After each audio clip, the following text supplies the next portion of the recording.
viewers, welcome to Viewpoint on ITV. I am Caroline Okonji. A lot is currently happening in Nigeria, especially in the area of insecurity. So we're going to be looking at the life sentence that was actually given to the IPOB leader, Nnamdi Kanu, and the possible socio-political implications that it's going to be having in the country. I am Caroline Okonji on Viewpoint. So let's go talk to some of our resource persons and residents of Edo State to hear what their reactions going to be about this particular topic. I am Caroline once again on Viewpoint. I'm not surprised that I was given a life sentence. In fact, I would say that it's even lucky. Because at a point during the trial, he disposed of his team of lawyers. He said he wanted to defend himself. You are not a lawyer, you are standing trial, a trial that the punishment is either life imprisonment or death. So I would say that it's even lucky. At the end of the day, the judge opted to give him life imprisonment in spite of all the provocations, insulting the judges, insulting the lawyers and all that. I think the punishment was even fair on him.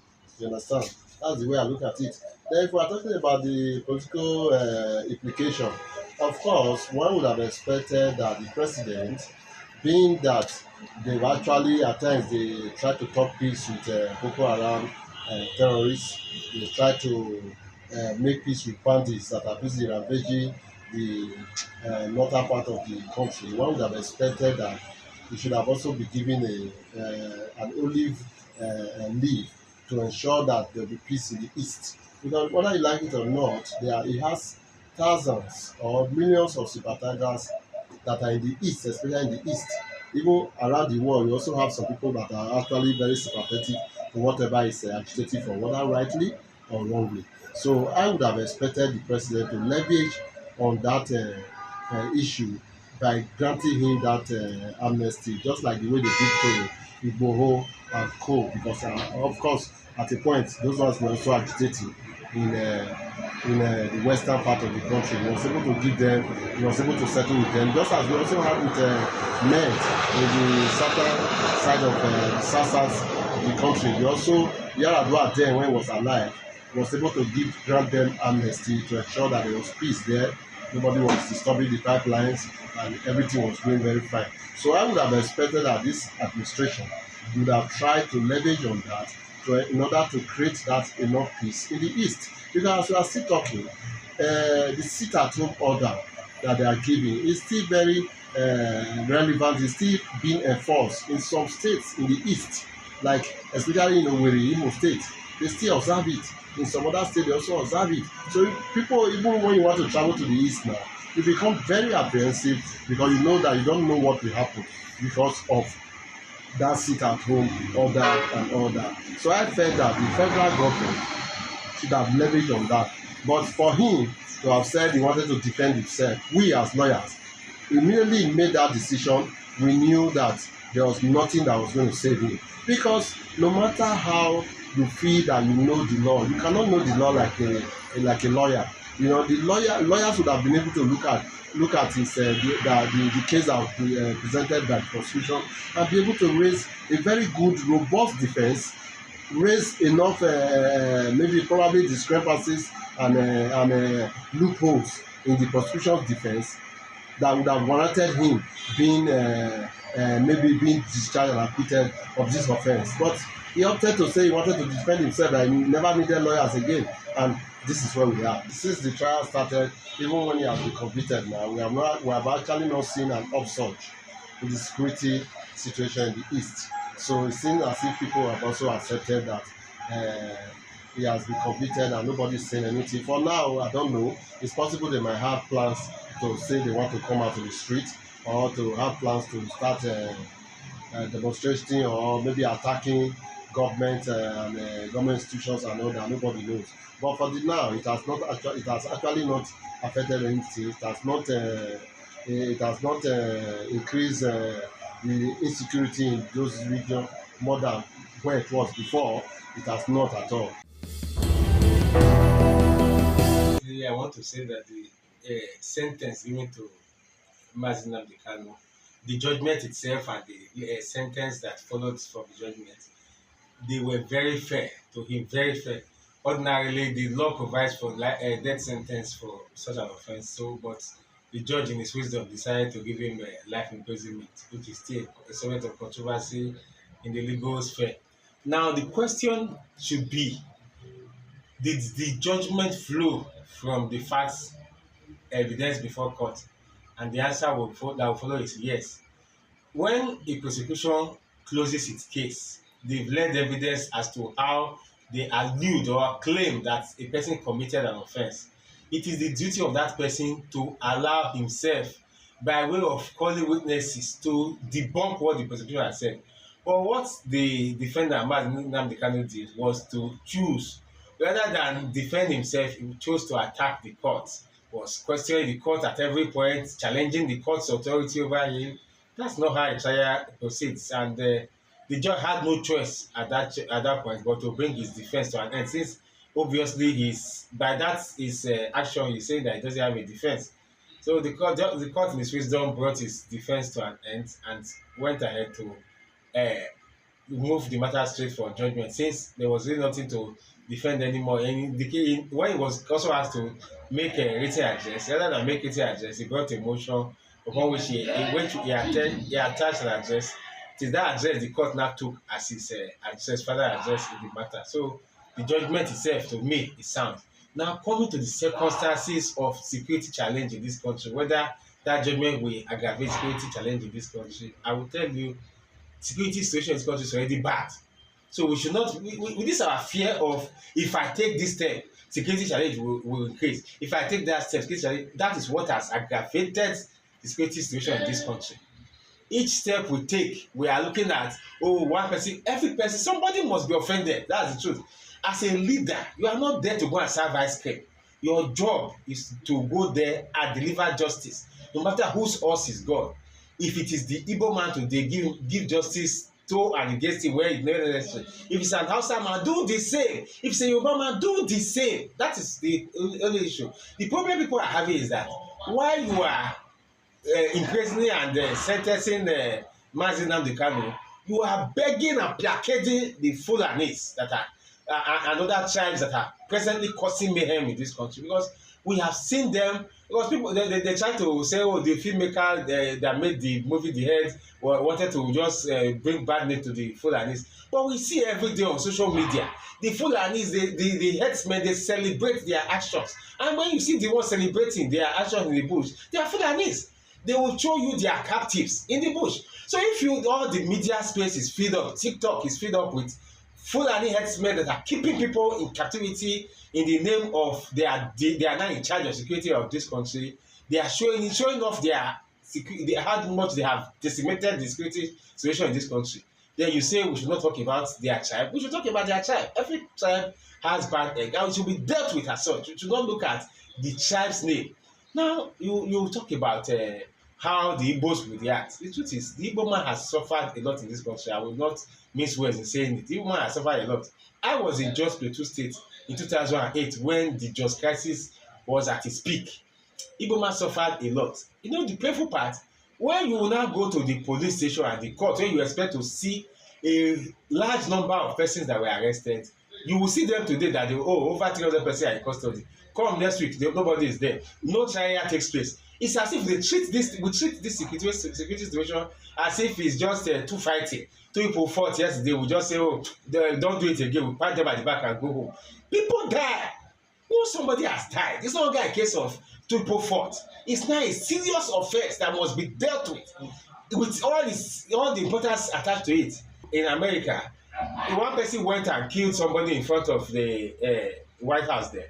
Killed somebody there. If you see the way the government took it, it's as if they took it as if it is the whole war, as if it was a war.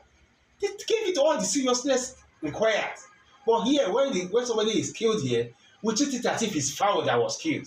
When people, the government will just treat it as if take for example the way they dealt with this Akure, is it Kwara State church kidnapping, where people with people with firearms, brandishing firearms, come into a church and started committing havoc, wreaking havoc, shooting at people. Then they took some away. Then the next day, the government came out proudly, without shame, to say they are happy to announce that they have rescued these people. Then why, after rescuing, what did you now do to those who came to commit the offense? In my opinion, it's very, very unfortunate that the Nigerian society has degenerated to this extent that we find ourselves judicially and politically. The silence of good people in the face of oppression and cruelty is an injustice to justice. I will not fail to lend my voice against the political conviction, because the offense or the crime committed by Mazi Nnamdi Kanu does not warrant life imprisonment, because though his actions cannot be in any way justifiable, but when there is an incitement of public, there is a provision for it. And when you talk about treason, there must be an evidence that the persons who is being charged for treason has in any way connived or collaborated or conspired with other persons in quest to usurp the powers of the state. But in the case of Nnamdi Kanu, he only made verbal statement. There was no evidence that he bear arms. There was no evidence that he waged war against the Nigerian state, and there was no evidence that he killed anybody.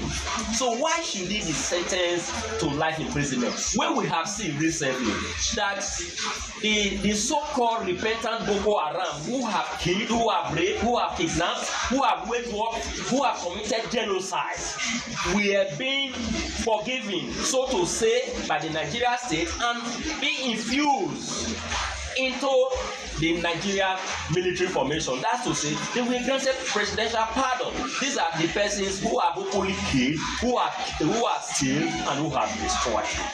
We have equally seen another terrorist who were arrested, charged to court, and was given just 20 years imprisonment. Meanwhile, in the case of Kanu, someone who have never been seen bearing arms, who have never seen being killing someone, who have never seen destroy anything, was sentenced to life imprisonment. I have this to say: this is a political convention, not a lawful or a judicial convention. If it were to be in accordance with the law, he would have been given 5, 6, 10 years, as the case may be, imprisonment, not to be sentenced to life imprisonment. Does his offense warrant life imprisonment? In its entirety, he doesn't warrant life imprisonment. Like I have said, I condemn his actions for inciting violence, but that offense does not warrant life imprisonment. So the Nigeria actors, the political actors, should look into the conviction and the processes so that it doesn't lead to or compound the socio-political unrest in the eastern part of the country and other part of the nation. So the Nigerian state should be very careful, because we have series of insecurity that the state is trying to deal with. They shouldn't compound the problem. I think what the federal government is trying to do, everything happening about Nnamdi Kanu is purely political. It is not in accordance with the law. Yes, the Nigerian government have the right to transfer him to any correctional service, maybe for the purpose of his safety, because they are also fearful that the Biafran agitation might also have plans or motive to get into the prison and rescue him out of prison. Perhaps that would be the government fear. Again, I am not also comfortable that transferring to the northern part of the country is also safe or politically wise enough, being for the fact that the northern part of the country and the eastern part of the country have been an loggerhead. We remember vividly respecting to what happened during the Civil War. So we don't want a situation whereby even the bandits or those in the north that doesn't have the good interest of the east will also get at him in the prison, because if he dies in the prison unjustly, that will amount to series of insecurity if it will not warrant another civil war in this country. Treason or levying war against the state could likely take death or life imprisonment. If you see what the consequences of the actions of indigenous people of Biafra has taken a toll on the southeast, some people have died. They are trying to secede. It's a very serious decision for a part of a country to want to secede. We saw what happened in the United Kingdom when the Republic of Ireland wanted to secede. The United Kingdom fought tooth and nail to ensure that they stop it, although eventually part of Ireland seceded. No country takes it lightly, and so taking into cognizance the socio-economic, socio-political dynamics of the sentence, it will dampen the morale of every Southeasterner, because generally people are saying that it seems that the Southeast is caged. But I think if Nnamdi Kanu and his group are going to pipe low, then a political situation can be found so that peace can be restored to the Southeast. There's a political aspect to it. The thing is that, is Nnamdi Kanu ready to back down from his agitation? Like I said, no nation takes it lightly when you want to break up the nation. Because if you look at all our constitutional conference, one aspect that has always been non-negotiable is the territorial integrity and the unity of this country. We don't negotiate it.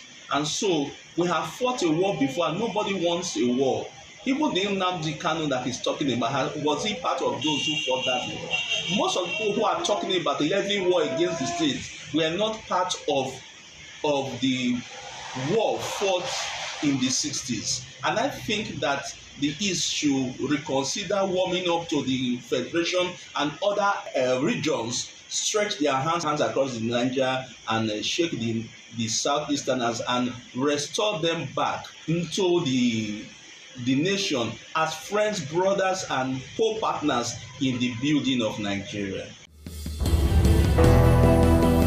Though, if we really want to follow the laws of the land, what the federal government has done was done in the right direction.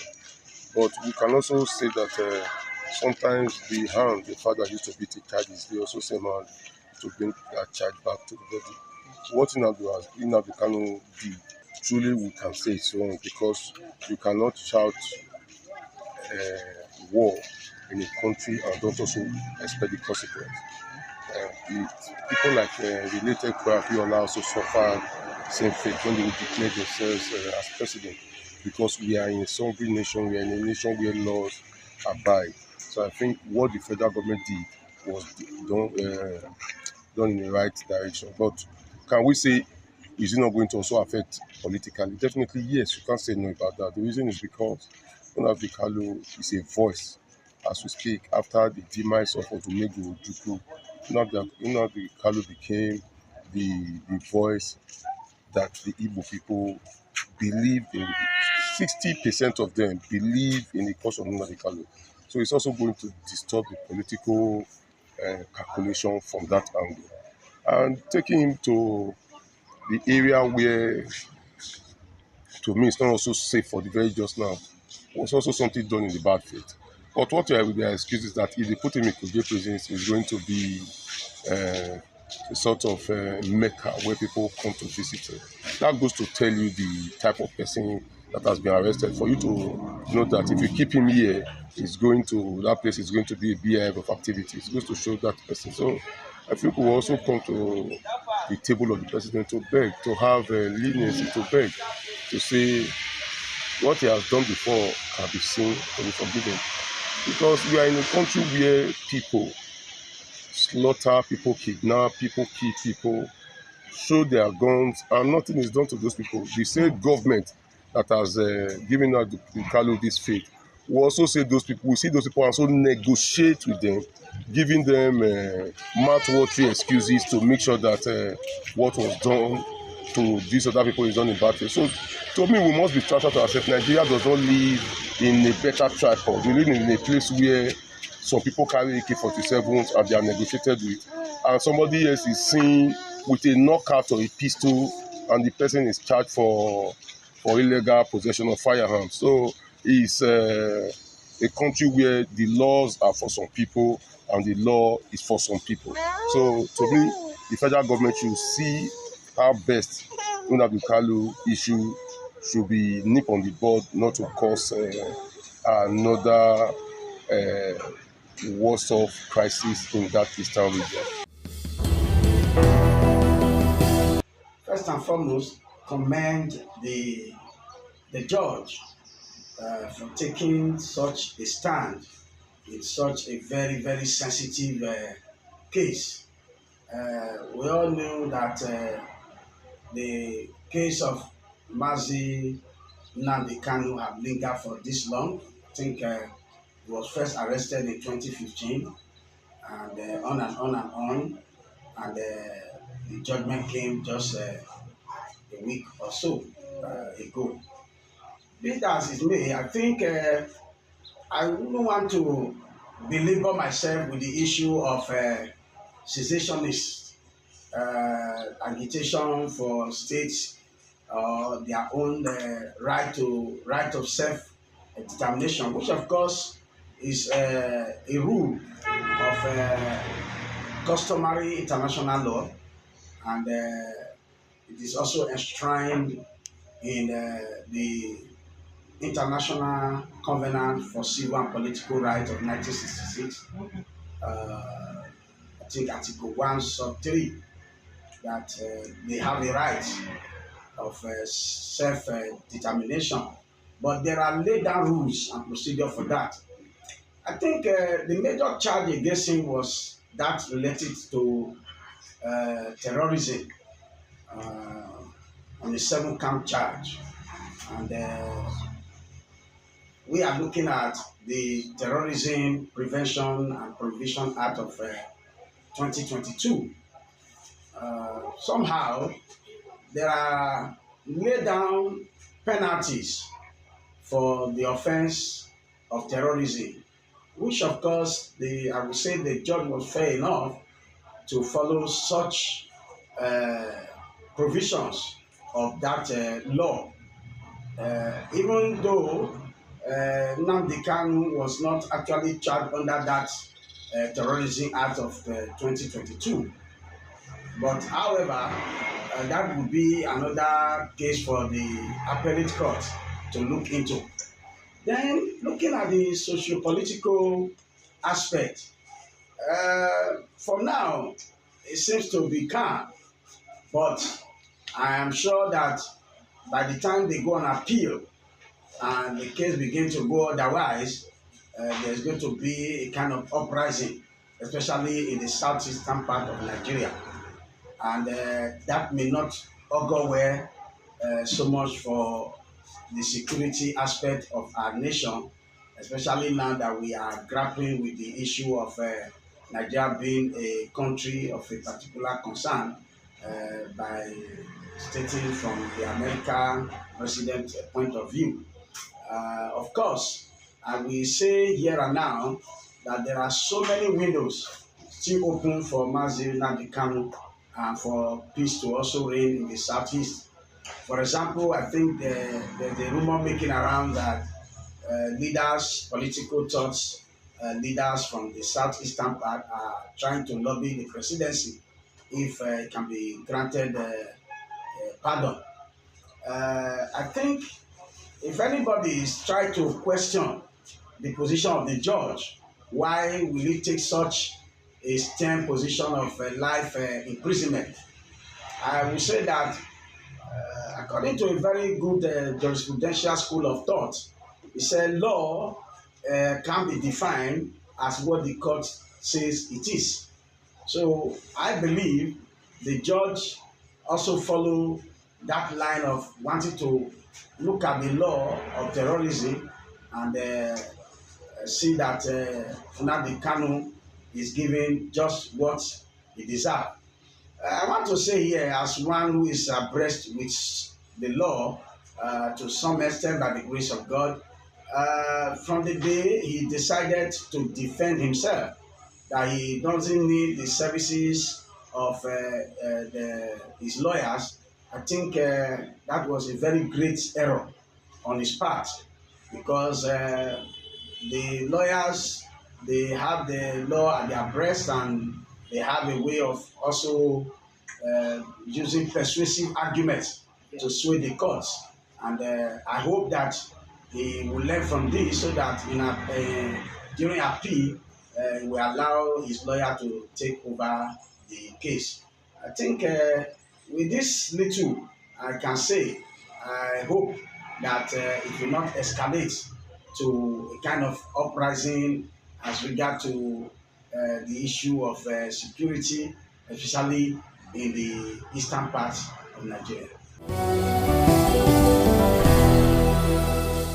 Having heard all that has been said from our respondents about the judgment that was actually given to the IPOB leader, some are of the opinion that it was a well-deserved judgment, while some are saying that the judgment should have been treated with human face and that he deserved to be pardoned. It's Viewpoints on ITV. I am Caroline Okonji, and bye for now.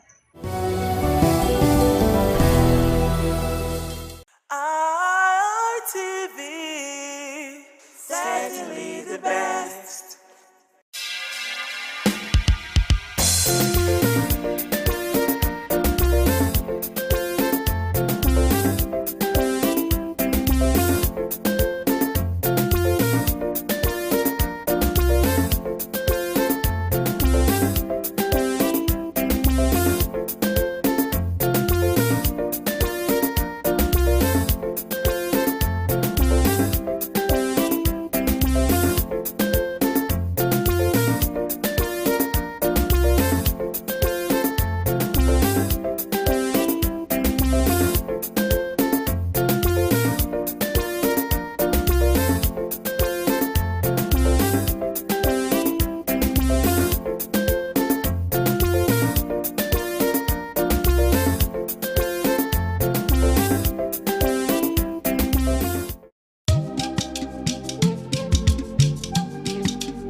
ITV, certainly the best.